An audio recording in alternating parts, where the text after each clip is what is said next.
There's a lot of mismatches. It is what it is. But it's going to be a great night of fights, meaning you're going to get some dope-ass knockouts, dope finishes. And if there's an upset, hell yeah, it could be card of the year. But everything goes according to the way Vegas odds has it, you're gonna have a landslide, man. And now, Brandon Thick Boy Schaub. What is poppin'? It is Monday, July 3rd. Happy 4th of July if you're watching this on Tuesday. The summer holiday extravaganza is here. A lot of fireworks. It's just not the same when we were kids, is it? I used to go buy fireworks. It was so lit. No, you can't. It's doing forest fires. And you still buy fireworks? You bought some last year, I bought some for you. You didn't use them, though, right? I know. Well, it's illegal. I know. They're too crazy. Illegal. So it's a good thing you didn't use them. Nice try. I still have a huge box nice try. I'm not going to use. You still have a huge box? That they fly like crazy. Yeah, that's what you want, man. Yeah, I know. Like my kids have they just watch them in the sky. They have no idea the danger shit we used to do. It is dangerous. Oh my God, it was fun. Mm-hmm. It was so fun. You can't do any of it. Like you can't even do snakes and like sparklers. I think you can do those, but I'm not sure which city. I don't know, but you can't. There's nowhere to buy them unless you go in like outskirts, like Vegas, Wyoming. That's true. Does it? Since I've been living around here, I don't see any places that they used to pop up everywhere. Everywhere. It just be like fireworks, and you go in there, and parking lots. You grab the basket. My dad would just have us put stuff in there. Like, can we get this one? Like that big, like weird, like black cat thing with like this dragon on it. You'd light like, God damn, what's gonna happen, dude? So fun, man. Sure, some people got burnt and lost an eye, but it was all lost good. Hands. Yep, arms. Oh yeah, remember that football player for the Jets blew his hand off with I think it was like an M80 though. M80s are just little things of dynamite. Yeah, pretty much. Boy, we were living though, man. It was fun. So a guy lost a hand. Come on, man. Someone threw a M80 into, when I went to PE in high school, someone threw an M80 in the stall next to me as I'm peeing. Yeah, cherry bomb we call it. And I couldn't hear for like 10 minutes or something. I was scared that I lost my, Well, that's hearing. like Most Def from Italian Job. That's what happened to him. Oh, really? In that movie. Oh, okay. Yeah, but kids just have no clue, man. No, that's fucked 4th up. of July used to be so lit. Now, here, watch these in the sky. They don't know. You guys do anything for the 4th? Nah. I'm at barbecue. We kind of did the big family barbecue yesterday. Pool, just chill. Mm-hmm. I mean, yeah. It's dope, though. It's all good. It's all good. I was fresh off the road from Covina, California. Shout out to Covina. I've never been there. I got to be honest, I've never even heard of it. It's about 45 minutes away. There's big David Lucas joined me for it. Yeah, it was fun, man. It was fun for sure. Covina's dope. It's a dope little area. And I will definitely be back. New club out there, Laugh Factory. They got one out there, man. It's like a little theater. It was really dope. So I will definitely be back. Shout out to Covina. It's a great spot, man. And I didn't even feel like a road gig because I was driving back every night. It only took 45 minutes to get back home. But shout out to Covina. Had some great pizza. With the Cody brothers. Sean Cody, who played at USC, then played 8 years in the NFL. I think for the Lions. He was on the 0-16 Lions team. You don't have to look him up, Jen. But him and his brother opened a pizza shop called, I think it's Trap Pizza. Not like Trap House, but TRAP Pizza. Man, is it good. Good pizza. That's all the people recommend was pizza and coffee. So we had Trap Pizza. We had Devil's Pizza, which was good. But Trap Pizza was fantastic, man. So if you're in the Covina area, go check out Trap Pizza. And the great Sean Cody and his big bro, they're both thick boys, own that pizza joint. So go check it out. As far as the fight game goes, you had not a great card, but you did have Sean Strickland doing it, just beating up another Dagestanian via Germany, Magomedov. He melted this dude. And on paper, and there's a reason why Strickland was a favorite, but on paper, you look at Magomedov's, the way he fights, his style, his skill level, even though he hasn't fought at a super high level, but I think the dude's 20-1. Mm-hmm. You could see I could pose some problems for Sean Strickland, and he's a big dude too. He's 25-5. He was a big dude, bigger than Sean. Good wrestling, good overall skill set. First fight in the UFC, Spartan kicked homeboy Dustin in the face in the first round, 19 seconds. Dude was a beast. And Sean Strickland just melts these Dagestanians, dude. Just melts them. I mean, I thought this was going to be a tough matchup. Thought it would maybe go 5 rounds and Strickland edge it out maybe. Dude, he melted homeboy. Just his pressure. And I don't think I've ever seen a Dagestanian like just mentally break like that. He just beat the shit out of this kid. Now you're saying, he goes, yeah, I think I deserve a shot against Izzy. And when I heard my initial reaction when I heard him, like, that doesn't make too much sense. Because you look at his last 3 fights, right? He lost to Cannonier. They took that fight on short notice, beat the shit out of another savage most people don't know in Imanov, right? Imavov beat him.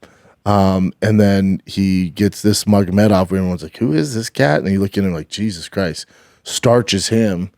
Before that, obviously lost to Pierre. That one's whatever, that happens. The Jared Cannonier split decision, so it's not too bad. But when you look at the state of the middleweight division, it's like, I could see him definitely get it, because obviously there's a big indicator with Robert Whittaker and Duplessis this Saturday, which we'll get into. And there's a reason Duplessis jumped the queue a little bit, and he's fighting Robert Whittaker. But they want Duplessis versus Izzy. They need fresh meat for Izzy. Mm-hmm. That's why Alex Pereira got fast tracked. That's why Sean Strickland, they thought was good. If he beat Cannonier, he was going to get the title shot. They're trying to get fresh meat for Izzy because he's beat everybody. Some of them he's beat them twice. Sometimes, he's beat them 3 times. So it's like there's not a lot of meat for Izzy up there. So they're trying to find narratives. Sean Strickland could be a good narrative. They had that trash talk back at UFC, whatever it was, when they're on the same card. I prefer Sean Strickland over. I can't say that I'm a big Robert Whittaker fan. If Robert Whittaker gets it done, he deserves a title shot. Tough to do that one, but yeah, you kind of have to. Yeah, what else are you going to do? I know. So, but if it's not Whittaker, you could see Strickland getting a shot because you look at the other guys, he's beat everybody. You think Duplessis is better? You look at the top.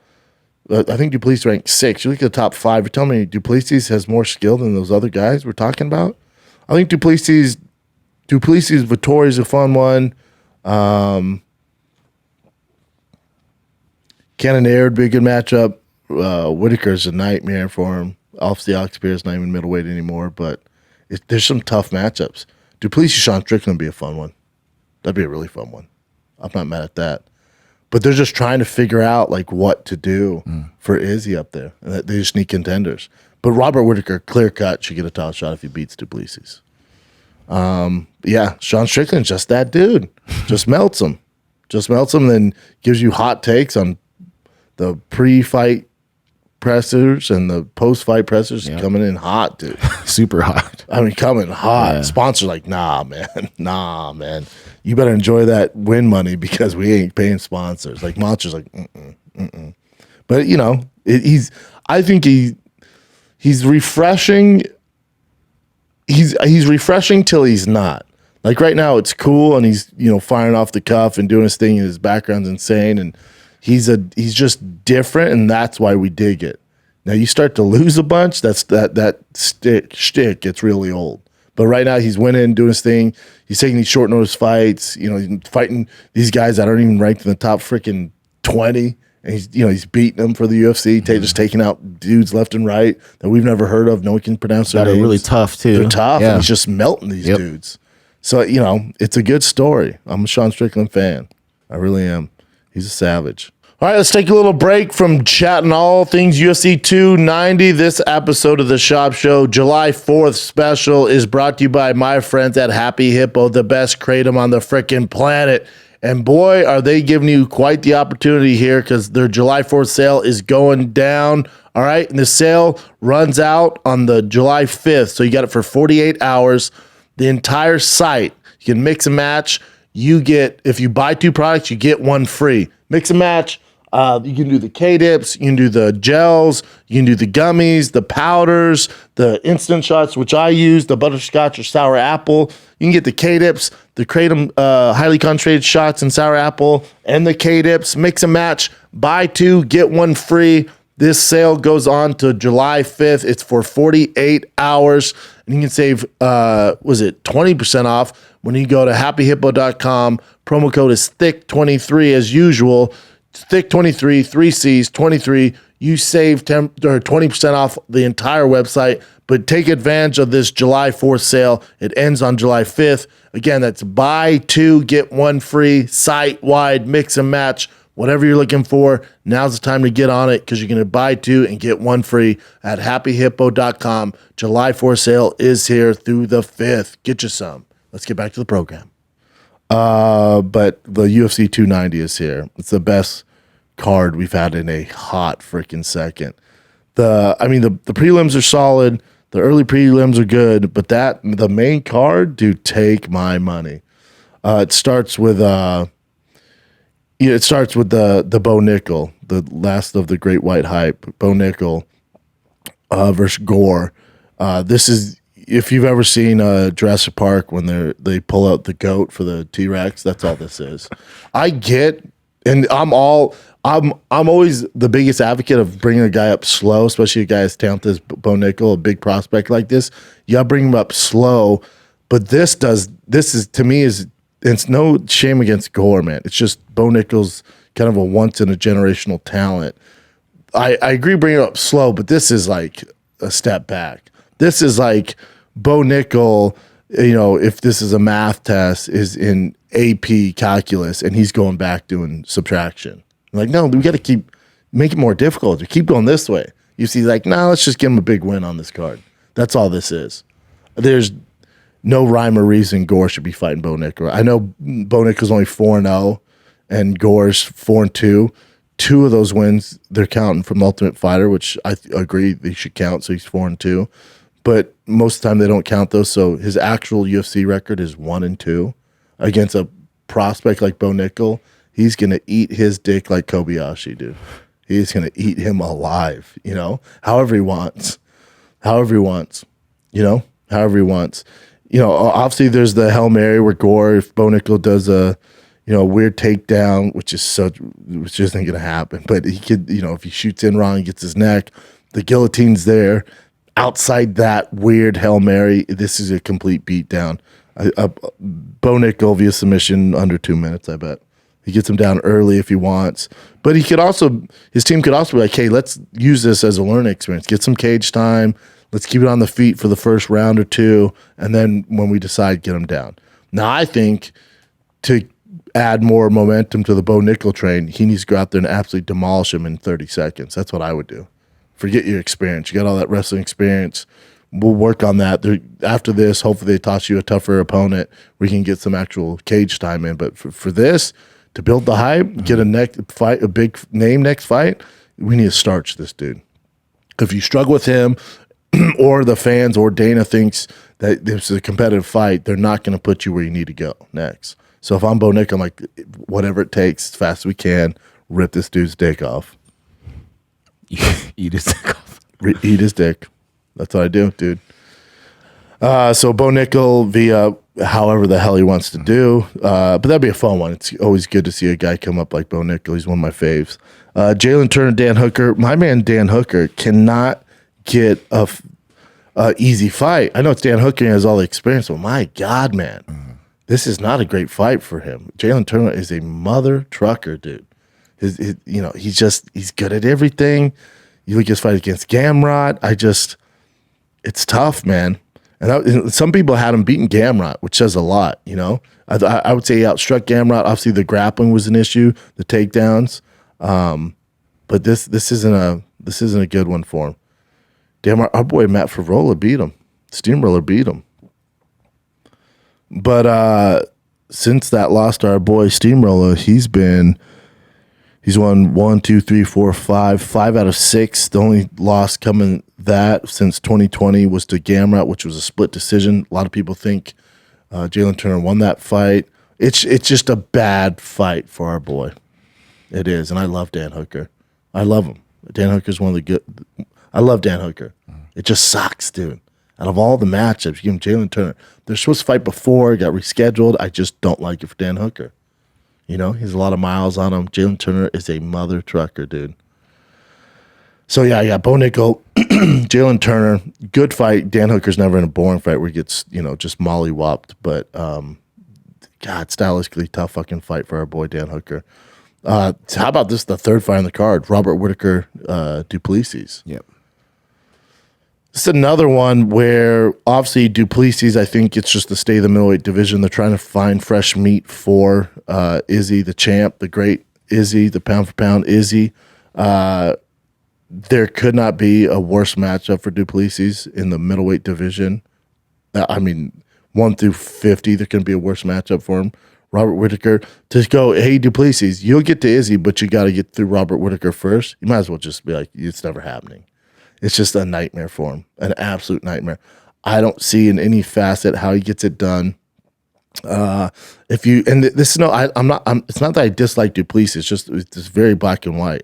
If you're being subjective here, if you look at Duplessis wins, the Darren Till win, Darren Till could have won that fight. Definitely could have won that fight. There was times you thought Darren Till was going to win that fight. His coach said it's a nose issue. He had surgery. He's only breathing 8%, which is all crock of shit.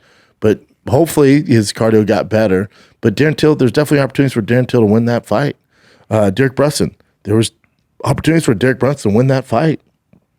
And if you look at Robert Whittaker, he hasn't lost since 2014 to anybody but in middleweight, to anybody but the best Izzy. Nobody beats Robert Whittaker unless your name's Izzy. It's nuts, dude. And look at his resume. Just go through a few of the names. Derek Brunson, he starched him. Jacare starched him. Yoel Romero twice. One of those was awful, right? Darren Till, Jared Cannonier, Kevin Gastelum, Marvin Vettori. And, he pieced up Marvin Vettori, man. And anytime he fights these guys, it's not very close either. He's just a bad motherfucker. If Izzy was born at a different time or Izzy was at light heavyweight, like Robert Whittaker's one of the greatest, if not the greatest middleweight to ever do it. It just sucks. The day he was born, the day Izzy was born, at the same time, same weight class. So, he's the second best we got. But boys, it's Izzy, Robert Whittaker, and then everybody else. Izzy is above everybody by a landslide, and then Robert Whittaker's above everybody by a landslide, and then the rest of the division. That's just what it is. So Robert Whittaker's the best middleweight, not named Izzy, of all time, I think, hands down. Robert Whittaker gets this done. Would have to give him a title shot against Izzy for a third one. I'm not mad at it. I'd watch it. It's just tough when you see it so many times, Yeah. It's tough. In the co-main event, 5-rounder for the flyweight championship, Brandon Moreno, Pantoja. Pantoja's I think, the most talented, the best fighter to not be a world champion on the roster. He is so goddamn good. He's so good. His grappling, the way he handles transitions, his aggressiveness, he's a bad motherfucker. Now, here's the thing, too. He's beat Brandon Moreno twice. He beat him in the Ultimate Fighter House. Then he beat him in 2018 via decision on that UFC Fight Night, Maia versus Kamaru Usman in Chile. So he has 2 wins over the champ. Now, is this a case of he just has Brandon Moreno's number? I don't know, but I would say as good as Pantoja is, Brandon Moreno from 2018 has gotten a lot better. A lot, leaps and bounds better. His confidence is up there. He's been in there at the highest level with the best guys. He's defended his belt. He's lost the belt. He got the belt back against Figueiredo, who's an absolute monster. His fights against Brandon Royval. Just Jussier Formega is Kai Kara France. He's just done the damn thing, man. He's a bad dude. I just think, even though he's never got a win over Pantoja, and I think most people would say 2-0, dude. He has his number there. This is a little different because I think you're dealing with a Brandon Moreno who's a championship Brandon Moreno, and like Teddy Atlas says, once you become champion, it just gives you like a 20% boost in your skill set and your confidence. I think Brandon Moreno gets it done. I really do. Now, that's saying a lot because Pantoja, the one thing that bothers me on this fight is Moreno does, when he's in scrambles and stuff, he gives up his back a lot. And Pantoja, with his jiu-jitsu, how good he is on the ground, if he even has a glimpse to get a hold of Moreno's neck, this one's over. And you have a new world champion from Brazil, right? But Brandon Moreno knows that. But it's not so crazy to say that Saturday night, UFC 290 could be an awful night if you're Mexican. For my wife or family, don't tell them this, but it could be a tough night. Like Pantoja's no fucking punk, man. This isn't a walk in the park. It's probably not. It's probably gonna go all 5 rounds. Could be super controversial too. Like they match up very well with each other. Then Yair Rodríguez and Alex Volkanovski in the main event. Again, could be a tough night for Mexican fans. Tough night. Very tough night. You have 2 Mexicans lose their belt. Like Yair Rodríguez has the interim belt. Brandon Moreno has his belt at flyweight. It's not far-fetched to say Mexico goes 0-2. I would say more likely Brandon Moreno wins. I'm picking Brandon Moreno, but that's a tough fucking fight. Alex Volkanovski, Yair Rodríguez. Again, I think Volkanovski, what we saw him do at lightweight, after I saw him compete against Makhachev at lightweight, I went, oh, there ain't a featherweight on this planet that's going to beat that dude. Every featherweight would watch that Makhachev fight, like, oh, Jesus Christ. There's not another guy at 45 who'd go up there and do that to Makhachev. I do think Volkanovski's the best to ever do it at 145, hands down. He's hands down the best to ever do it at 45. I could see him winning that fight against Makhachev. It was a super controversial decision. They gave it to Makhachev, but still, he took Makhachev down. His success on the ground, even when Makhachev got him down, he was never in any big trouble, would get back to his feet. See the strength of Volkanovski. Volkanovski's like Matt Hughes and Tank Abbott had a baby. And he's just tough. He's the toughest guy to ever do it at 45. And I think that's the difference from back in the day to now. The guys back in the day were just tough as nails, man. They weren't flashy, didn't give a shit about TikTok and Twitter and all this stuff. They just fought, and they were tough as nails. And Volkanovski's that dude with way more skill than those gentlemen I mentioned. Way more skill. I just don't see anybody beat him at 45. The shame is if Volkanovski decided to make a living at 55, Yair Rodríguez is your champion. Ain't that a bitch? Yair Rodríguez is the best 145er, not named Alex Volkanovski.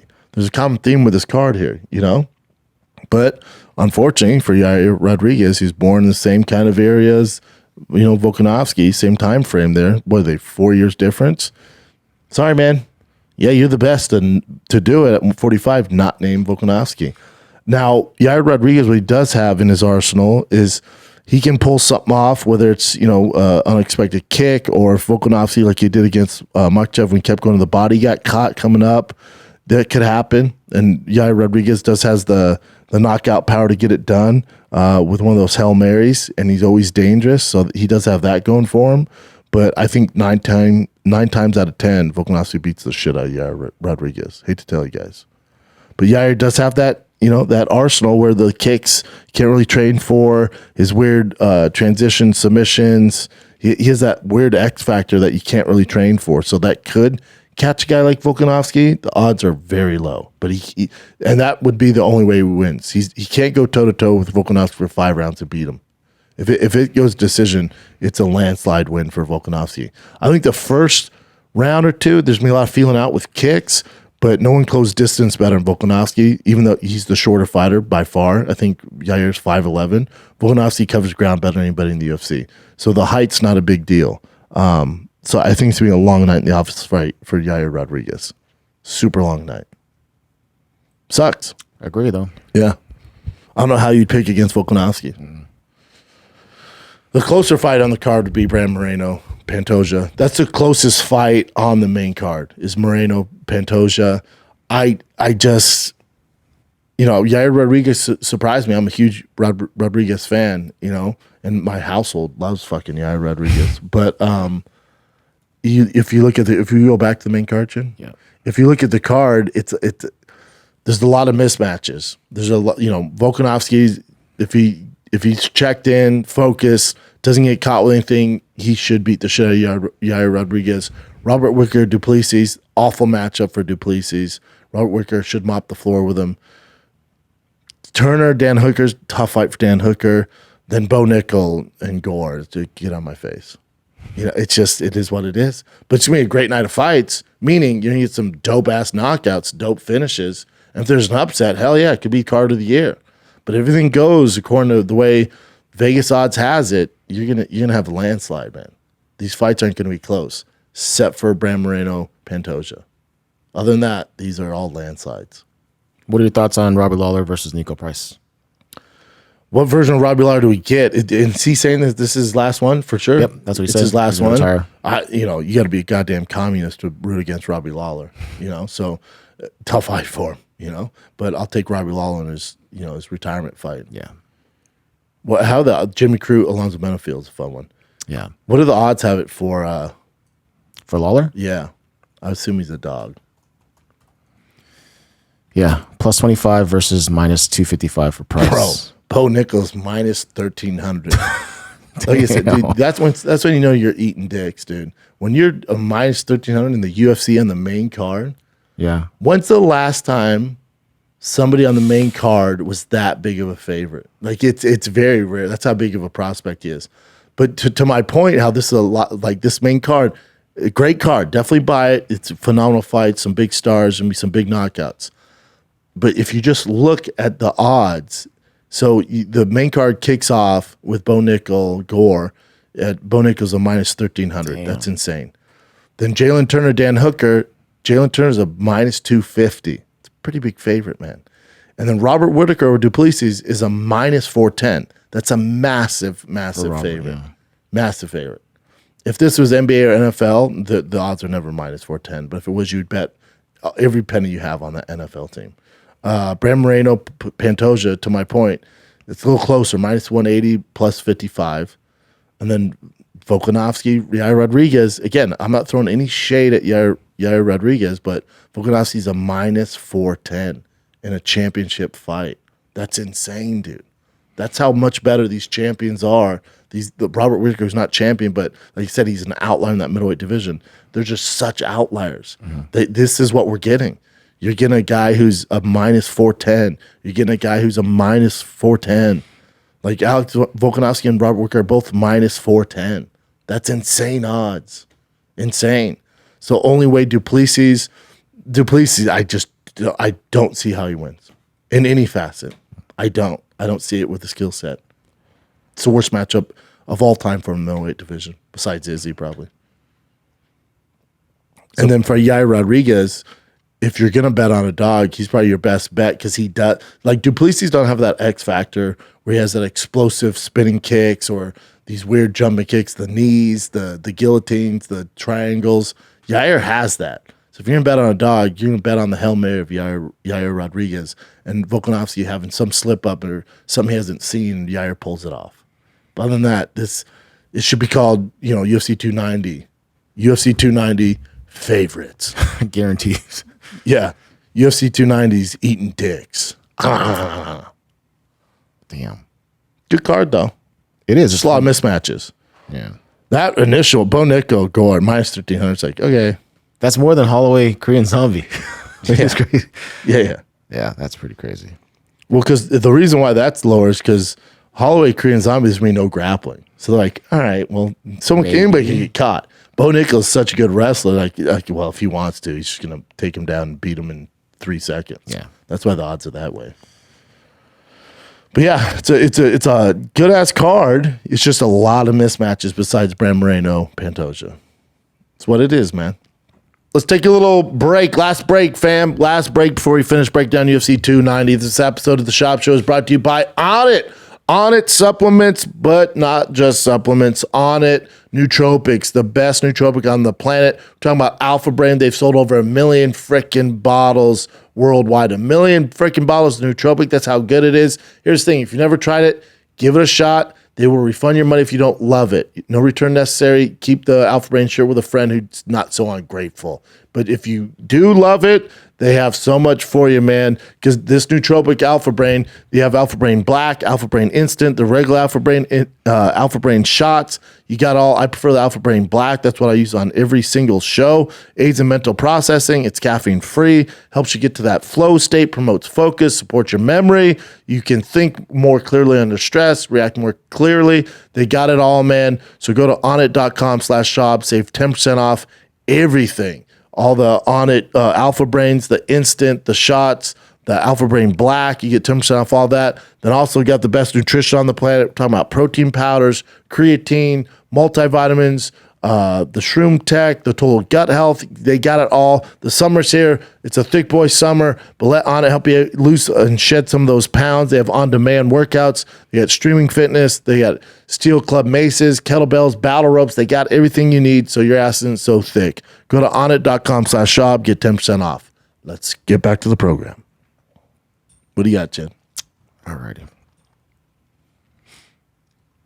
Oh, so Alex Bahia posted this on his Twitter, and this is him watching Sean Strickland win. I guess they're homies now. They train together. Yeah, they train together. Yeah. So, but the thing I saw in this video that was interesting was the dude. I'm sure he's just like, whatever, physical therapist or whatever. But the way he has his hand on his left ass cheek, and he's just like massaging.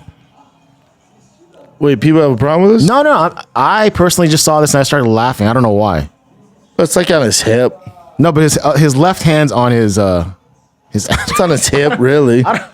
It's weird, huh, Chin? It's weird, a little weird. No, it was just funny to me. I don't know. He's rubbing his rib or whatever. Yeah. You could, and there's like ointment. You can kind of tell. Yeah, maybe it's like. Yeah, tiger? But for me, it was interesting. It was funny. So Interesting. why? All right, let's go. Actually, let's start with. Okay, this sucks. So Henry Cejudo, I guess he messed up his shoulder, so he's out of the fight with Chito Vera. This is what's weird is, like, the problem is Dana announced it, and then Cejudo's like, "No, I'm not ready, man. Like, my shoulder's not good." But he announced it, and they're just not checking. It's just stupid to put the pressure on Cejudo. And he's like, "Nah, I'm not good, man. I can't fight. I'll try. Nope, I can't." Like, why not check with these guys before you announce it? I mean, that's what they do, though, right? So he said, "Unfortunately, due to my right shoulder, I won't be able to fight. I've already torn my left shoulder where I was out for about a year. I don't want to tear further than what it already is. That being said, there's a tear there. The cat's out of the bag. It's actually a 50% tear." Yeah. 50%. So if he would have fought Chito, tears it even worse. That's probably career ender. So he's being smart about it. It's just weird that the UFC would announce it. We're like, oh, damn. I think this has to be better for Chito. I didn't like that fight for Chito. And we love Chito here. Of course, yeah. So someone, I guess a fan saw, I don't know if this is like legit, but this is a moment when Henry Cejudo was doing a breakdown of the fights, and then I'll just play it for you real quick. Like, if he's on bottom, he is dangerous because the way he hits, like he goes this way, and then he's throwing elbows. Ooh, I just hurt my shoulder. He goes, you know what I mean? Like it's definitely not when he tore it. No, but I'm sure but little movements, even like coughing. If your shoulder's torn, it's gonna be terrible. It's definitely not when he injured it. Is that what they're saying? They're saying like, oh no, it's good for an eagle-eyed fan. In the real world, no, that's not how it works. And this is Chito's response to the. Oh, by the way, so Chito is asking for Peter Yan now. Peter Yan. That's who he should have been fighting. Yeah. Mm-hmm. But this is his response to Cejudo not doing the fight. Well, fuck. That's it. He's the best. Well, fuck. What are you gonna do? I know. Yeah, he's the best. Yeah, he's great. This we talked about it. It was a rumor before, but now it's official. UFC says Schaub Magomedov versus Kelvin Gastelum. Yeah, my initial reaction, like, Jesus Christ, a terrible fight for Kelvin Gastelum. That is terrible. But then when you think about it, I mean, Kelvin was supposed to be a world champion. He had world champion written all over him. He's just a little undisciplined. He's always should have been fighting at 170, but he's just which he's doing for this fight. Yeah. Yes, so this is back at 170. Mm-hmm. If it's a good cut for Kelvin, it's a good fight. If Kelvin's being disciplined and he's focused and he's doing it right and making the right weight cut, Kelvin at 170 is a bad motherfucker, man. But if it's the Kelvin that's depleted and doesn't want to be in there, then he's gonna get murked. The undisciplined one. But it seems like he's older, more mature. He's talking about how he's made a lot of mistakes and he's learned from those. And Kelvin at 170, that's 85. Even though he was a bad dude at 85, you look at his fight with Izzy, one of the best, to me, top 2 middleweight fights of all time. And that's at 85. He has no business being at 85. He's too small. It's just not the weight class for him. He should be at 70. So if it's a good cut for him, Kelvin Gastelum's a bad dude at 70. All right, so for UFC 290, Sean Brady was supposed to fight that awesome dude from Australia, Jack Della Maddalena. I know, but Sean Brady had some really messed up thing happen to his elbow. Yeah, that's his thing. I guess it's called strep infection, streptococcus or something like that. But his elbow got inflamed like crazy and like build up fluid. So he had to get out of that fight. Here's some pictures of it. Yeah, it's pretty crazy. But so Kevin Holland actually said he would step in, but at a catch weight for Jack Della Maddalena. That'd been so dope. That would have been to me. That would have been the fight to do. And I'll just play this from Kelvin, or not Kelvin, from Kevin Holland. And by the way, he uses this thumbnail, which I'll get to this story after this, of Paulo Costa and Tracy Cortez. And I'll just play this for you real quick. They're saying Jack will take anybody from 170 and 185. Well, I think I'm the perfect candidate. I used to fight at 185, and now I actively fight at 170. Look, we all know I can make 185 one week, and then 170 a couple weeks later. You guys are talking about damage and this and this and that and the third. Well, like I said before, there's a good chance Michael Chiesa might pull out the fight anyways. So I fight Jack at 185. Chiesa pulls out, it's no longer a big deal. If Chiesa stays in, I then go in there and do a grappling match against Chiesa at 170 pounds a couple weeks later. It's just nothing. It's just like all sticking to the diet and all sticking to the script. One's a striker, one's a grappler. I think it makes perfect sense. You guys are all worried about Jack, but to be honest with you, I don't think Jack touches me for 15 minutes. Jack's one hell of a nice guy, but we're talking about fighting. We're not talking about nice people here. And then he posts again, and give it a little second here. And this here, there, and other nudes, Paulo Costa is a complete savage. I'm done. So we'll get to that stuff. But I mean, I wish they would have done that fight. They didn't, though. They put in some other dudes. So Josiah Harrell. He's undefeated. Was he 7-0? 7-0. So he's legit, but he's not from the UFC. He's coming in from the LFA. But yeah, I think Holland would have been the fight. That would have been amazing. But he does have to fight Chiesa in three weeks. They're not going to do that because let's say he goes in there. It's a tough fight for both of them, man. It's not going to be an easy night in the office. So let's say he gets beat up, then they got to find a replacement for Chiesa, and that's fucked up to Chiesa. That's why they don't do that. But I wish it would have happened. Yeah. Okay. So I'm bringing this up because it is pretty popping in the MMA news right now, but it is just sort of like, it's just more, bullshit stuff. So I didn't know this, but Brian Ortega and his ex-girlfriend Tracy Cortez, they broke up at some point. You didn't know that? I didn't know that. Hot second. I didn't know that. Yeah, I had no idea. Yeah. But then Paulo Costa posted this picture with him and her on, it says Happy Friday. And they used to date? What's up? Did they used to date? Who, Paulo Costa? Yeah. I don't know. Cortez? I don't think so, but because Paulo Costa does have like a girlfriend or fiance now. Right now. Yeah. So he posted this, and then people went crazy. You're like, oh, blah, blah, Brian, you dropped the ball, this and that. For sure. And then so Brian, I guess he got tagged so much that he had to do this little post. So everyone out here talking about I fumbled, y'all must not know the rules of the game. When you drop the ball in accident, that's a fumble. When you throw it away on purpose, that's called a completed pass. Top G shit. Yeah, so he did, say something about it, and then Tracy Cortez wrote this. She's talking about Brian right here. Yeah. She's like, clearly shit. No, yeah, but people can't. People it don't. says, so Tracy's response to that was, let me just say to this day, I've yet to say anything negative about you or bash your name. Don't start throwing shade now. I'm blessed.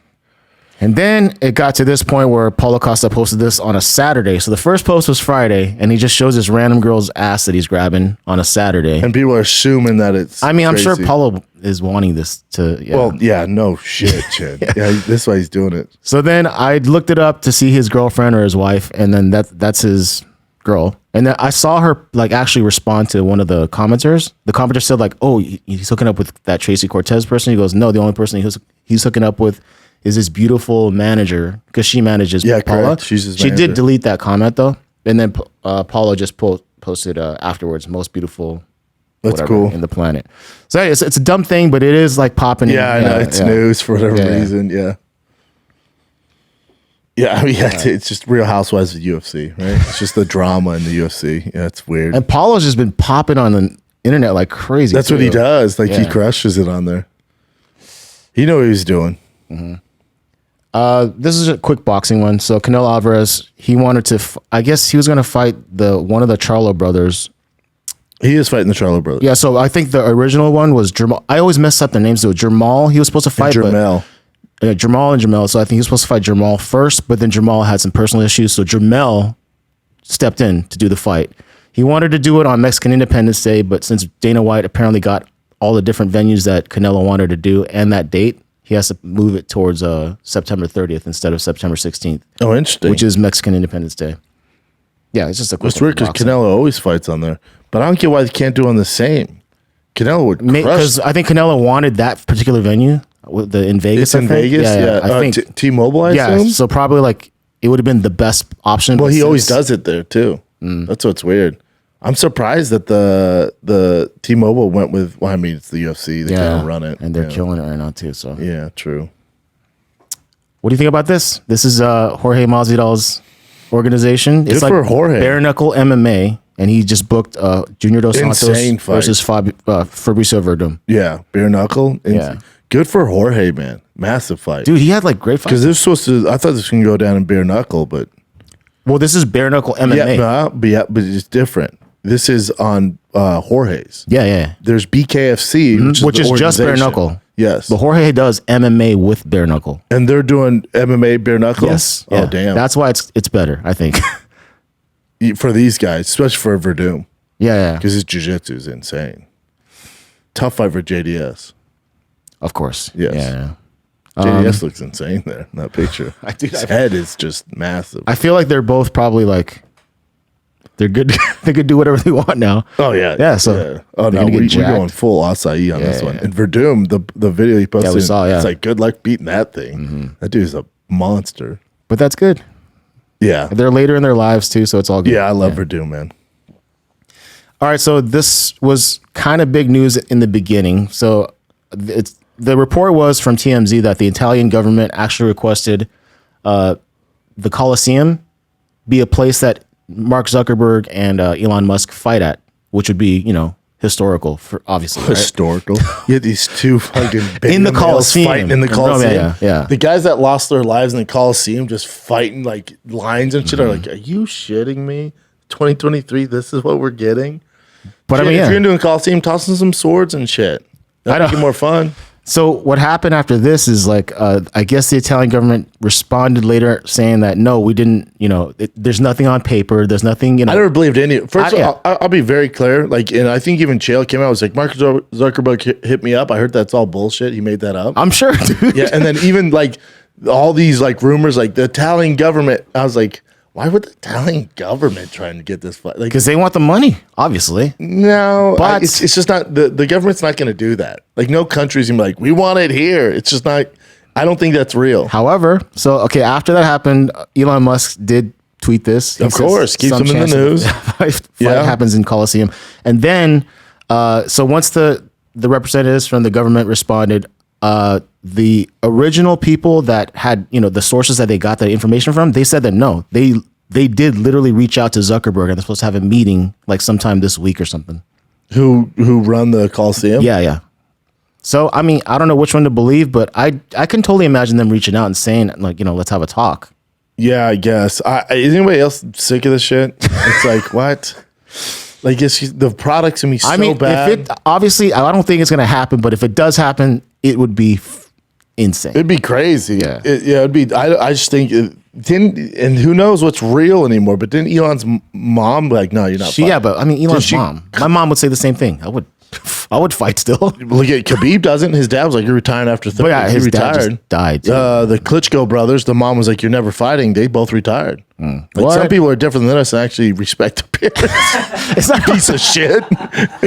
She's like, yeah, but it's a mom. I'd still fight. Okay. Well, some people actually have respect for the parents. And if the mom says no, especially like if you're Elon's mom, you're like, what are you doing, dude? Of course, she's gonna have $1 trillion fucking dollars. Yeah, I mean, it'd be one thing if you were like, if your son's down and out, and like has to do this for money, or which would suck too. Bills. No, it's different. It is different, but it would suck. You're fighting for your kids' food or something like that. But what are we doing here? I know. But I still don't think it happens. If it does, it's just gonna be insane. Do it in the Coliseum, but just have it that. Don't have the UFC like fighters involved in it. Don't just have it this weird gimmick like one off. Don't have like other fighters on the card. That's what they should do. Yeah. And it says something like if they did fight in the Coliseum, the government would say that it would have to be a non-violent fight. So I don't know what the hell that even means. Well, it's gonna be non-violent no matter how they fight. There's gonna be neither of the guy has the strength to hurt the other one. Oh gosh. You'll see more entertaining fights on World Star, but it's just because these two rich dudes want to fight for their egos. People are like, oh, this is sick. I mean, they're doing what they should be doing, putting themselves in the news, in the media. Should they be doing that, Jen? For what? For their businesses. More attention. For what, though? It has nothing to do with their business. Yeah, but there's more attention to them than people are looking. It has nothing to do with their business. This doesn't bring more value to Twitter, the boring company that he owns. It doesn't. I think more attention will bring more people to your businesses. That's just what happens.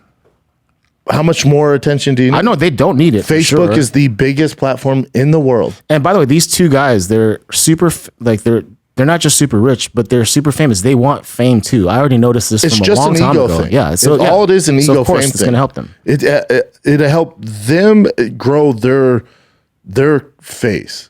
It's not going to help their companies. So you think Chen, you think people are going to watch Elon Musk and Mark Zuckerberg like, I need to sign up for Facebook? No, but I think the more it's like some people don't even use Twitter. Some people don't even use whatever. So if they get to know that these guys are fighting, he's the head of Twitter, head of whatever. It just exposes you to that stuff that you would not have been exposed to. So what? Column, I don't use Twitter. But what column of America? And you're going to use it if you watch this fight? No, I'm just saying it'll open my eyes to it. What people are going to tune in? The fight culture. What people are going to tune in to watch two men fight that weren't aware or didn't already have Facebook accounts already. I hear what you're saying. Yeah. I got you. To say this is like a business, this is where I'm out. This is where I won't entertain it. When people go, oh, it's a good business move, or they're doing it for a charity, it's like, that's how you know this is a gimmick. And y'all are falling for it. It's two rich dudes who are jumping the queue. With egos, yeah. That's all this is. There's nothing else to it. That's all it is. It's not for charity. It's not to grow the Twitter or Facebook platform. It's all this is. It's two rich dudes who have the power to do it, and they're taking advantage of it. That's all this is. It's gonna be the worst fight you've ever seen. Of course, we'll watch a great fight. We'll watch it, but I don't think Elon or Mark was like, man, I bet I could get some more subscribers to Facebook if I fight Elon. So let me ask you this though. Let's say like you right now, you wanted to fight The Rock, which we talked about before, right? If you fought The Rock, I'm sure there's people that are not aware of Fighting the Kid. They're not aware of the Golden Hour. They're not aware of Schaub Show. They would have a little bit more interest in what those things are. Two completely different things. No, but I mean, I'm nowhere near. I know, but it's the same concept, though. It's not, though. Because you're talking about, so do you think The Rock would gain more followers by fighting me? Maybe, yeah. Are you shitting me? How big he is? But there's people that probably aren't fans of him right now. There's not. If he beat you in a fight. There's not, dude. There's not. At the level that they're at, yeah. They're there. They're on the top of Mount Everest. But I'm saying all it can do is go down. There's no more going up. They can't gain more Facebook followers. You're telling me if The Rock actually, which he's not going to be able to do, but if he beat you in a fight, like literally beat you up in a fight, he's not going to get more people. No. He stays exactly the same. I completely disagree. He's too famous already. I mean, of course, he's super famous, but still, if you beat The Rock in the fight, you're getting more followers. Yeah, but Chin, you're comparing me to Elon Musk, The Rock, and Mark Zuckerberg. I'm just looking at it. One of us has something to gain. The others have nothing to gain. Okay, we can disagree on this, but those guys are so famous. Everybody in the world knows who they are. Do you think they would just lose followers? That I don't think it puts more momentum in their business in any facet. All right, well, who's gonna be like, is that? I've never heard of this Mark Zuckerberg. He performed really well. I'm gonna sign up for Facebook. We all know Facebook already. No. The majority of the world knows Facebook. Let's break it down. Not sign up for. So he's gonna follow you, right? Okay, so you gotta take me out of it, Chin. That's ruining. Okay, so argument. Zuckerberg destroys Elon Musk, right? I don't follow Zuckerberg on Instagram or Facebook or anything, right? Or Twitter. I'm sure there's people that are fight fans that be like, oh fuck, he fucked up Elon Musk that bad. They're more interested in. I'm gonna go create a Zuckerberg. Facebook account. So then, if they follow Zuckerberg. Zuckerberg has like, I'm sure, plenty of things he does on business wise, right? Even let's say merch. People will be buying that stuff too. You don't think that? Mark Zuckerberg doesn't have merch. I'm just saying, he has $60 billion. He's not creating merch. He's not us, Chen. I think he's at such a different level. We think like this. Okay, he's at such a different level. Everyone knows who he is.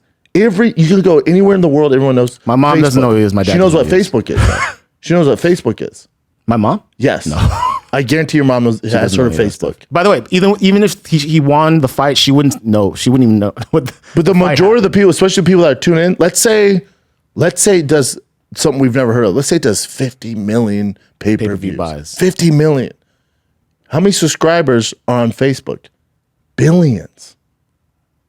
It's the biggest social media platform in the world, by far. Now, it's not even close. Billions. So if just a fraction of 50 million pay for that pay-per-view, it's still not going to add value to Facebook. Let's say 100 million. I'm not saying necessarily Facebook, but he does other stuff like metaverse bullshit and all the other stuff that he does. Like, who does oh no, that's Apple, right? The goggles? That's Apple. Okay, wait, never mind. But yeah, just I'm sure he has other businesses and people will be more interested in him. And let's say he wants to do a jiu-jitsu thing or whatever, blah, more people are interested in him. It might be good for jiu-jitsu. It's going to be the opposite. More people might be like, more jiu-jitsu community might be a fan of him. But then I'm like, I'm going to sign up for Facebook, man. I've never heard of this. Not necessarily Facebook. Anyways, we're going to disagree on this. It's fine. Yeah, I don't see the plus side for them at their level. Like when you're on top of Everest, you know, it's just like you're there. They can't get any bigger. They can't get any. Neither one of them can get more famous or bigger. That's why this is interesting. That's why people are like, oh, this is cool. They have nothing but just to lose here. They can't get any. The two of them cannot get any bigger. It's like Putin, famous as fuck, dude. Putin took a fight. He's not going to gain more followers. Russia's not going to become cooler. He's already bigger. Way too far down. No, but they're both. There's certain people that are in this stratosphere that you would never want to be in. They're so high up. There's nowhere for them to go, dude. They're up there. The only way they can go is down. All right. There's nowhere for them to go. So you're saying that you're not on the level of them, which, okay, that's fine. I know. Real quick, just so we're very clear. I get it. Dude. I know. Level of fame, I'm down where the Titanic's at. All right. They're up at, in Mars. That's the difference between how famous we are. So we can at least agree on this. I'm sure if you destroyed the Rock, which you would probably, you would do. You would destroy The Rock in an actual fight. That would help. You would get... that would help Brendan. Yeah. So you're saying at this particular level... Because I'm not flying at their altitude. So you're saying at that level... I'm down in the ocean bottom right now, man. All right, we're good. It would help me out. But when they're both that famous, it's like Brad Pitt, George Clooney. Okay. Yeah, fellas. It's at that point, it's just a risk for them. Now they might get some... people are like, yeah, it's good for them for doing that, but that's it. They have nowhere to go. Unless Elon comes out like head kick KOs them, then that's really going to fuck up Mark Zuckerberg. Now, he's not going to lose subscribers on Facebook. His business isn't going to go down. That has nothing to do with it. Do you think a head kick KO from Elon Musk, right? Head kicks out Zuckerberg like crazy. You think that'd be the most watched knockout? Do you think more people would be sports? But would you think more people would be more inclined to buying some Teslas or Tesla stock after it has that? Nothing to do with Zero? It. No. Because especially the people at that level, at that business negotiating, they're like, this is barbaric. Like they're not gonna be like, I'm gonna vote for that guy. What the fuck he's doing, All right. I get what you're saying, but I just don't think it works out at their level. You're saying it at that threshold, at that. There's nothing else they can do. There's literally nothing. I'm cool with that. I'm cool with that. All right. So this is cool, but it also sucks at the same time. So Tyson Fury, this is not guaranteed, but apparently Frank Warren, who's Tyson Fury's manager, he said that there's something crazy in the, that's going to happen with Tyson Fury. It's going to be like, a game changer in sports. So the rumor is that they're going to do an exhibition boxing match with Tyson Fury and Francis Ngannou, where it's not guaranteed, but they couldn't have any knockdowns or something like that. So it's an exhibition, which would suck, yeah. So that's what the rumors are right now. So and I think Eddie Hearn's the one that what's said the point? Exactly. So there's no knockouts. There's no no knockdowns. Real fighting. So it's an actual exhibition. Like Tyson versus Roy. Yeah. No, that would not be the way to go for sure. And that's also not going to sell at all. Yeah, at all. Hey, come check out these guys. Like move around a little bit, dude. That's the worst thing they could do. Yeah, exactly. That'd be an awful mistake for Francis, man. When you leave the UFC thinking you get this big fight, they're like, we'll do it, but we can't actually hit each other. That's what we want to see. They'd be better off doing the WWE. You get more eyeballs. That fan base knows the deal. They train for it. They look good. You get that WWE fan base. Doing a fake boxing match, it's going to turn all fight fans off. Yeah. So you're not getting that support. WWE fans don't give a shit. You might as well do it in WWE if you're going to fake it. No, agree. So yeah, if that happens, that sucks. If it's not a real boxing match. Honestly, I would rather watch Elon Musk and Mark Zuckerberg fight than this is insane. Than Tyson Fury and Francis Ngannou do a fake boxing match. Yeah. Well, that's where I'm at. I'd way rather watch the Zuckerberg Elon Musk, regardless. What? All right, so I'm kidding. Over Tyson Fury and Francis? If it was a real fight, in a real fight, of course, man. Oh, yeah. I'm like, damn, we got to fire you, Chen. It's just different opinions. So I didn't know that Barry Bonds was doing jiu-jitsu, but apparently he just received his blue belt for just jiu-jitsu. And I'll play this clip here. I looked up the guy's name. I don't know the actual place. Do you know this guy? John J. Gennaro? Evolve.